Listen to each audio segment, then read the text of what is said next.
கோவை மாநகராட்சி பட்ஜெட் கூட்டத்தில் மேயர் இருக்கையை முற்றுகையிட்டு போராட்டம் நடத்திய திமுக உறுப்பினர்கள் வெளியேற்றப்பட்டனர். இப்பிரச்சினை தொடர்பாக திமுக மற்றும் காங்கிரஸ் உறுப்பினர்கள் 10 பேர் காவல்துறையினரால் கைது செய்யப்பட்டுள்ளனர். கோவை மாநகராட்சி பட்ஜெட் மாமன்ற கூட்டத்தில் இன்று தாக்கல் செய்யப்பட்டது.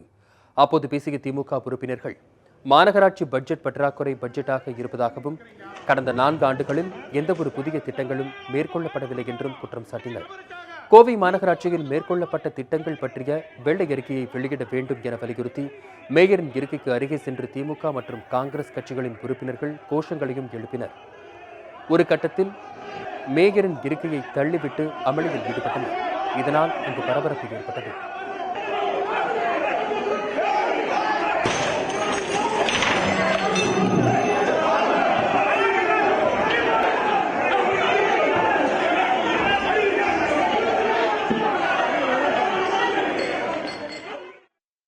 அஞ்சு வருஷம் பட்ஜெட் புக் பாத்தீங்கன்னா கலர் மட்டும் மாறி இருக்கு. மாநகராட்சியில் அதிகாரிகள் மாற்றம் நடந்திருக்குது, மேயர் மாற்றம் நடந்திருக்குது, இந்த மாற்றம் நடந்திருக்குது. முன்னேற்றம் எதுல முன்னேற்றம் நடந்திருக்குன்னா ஊழல்ல முன்னேற்றம் நடந்திருக்கு. இதுதான் பாருங்க, பேட்டி கொடுக்கற கூட விடாம அராஜகம் பாருங்க. இதற்கிடையே அமளியில் ஈடுபட்ட திமுக மற்றும் காங்கிரஸ் கட்சி உறுப்பினர்கள் மாமன்ற கூட்டத்தில் இருந்து வெளியேற்றப்பட்டனர்.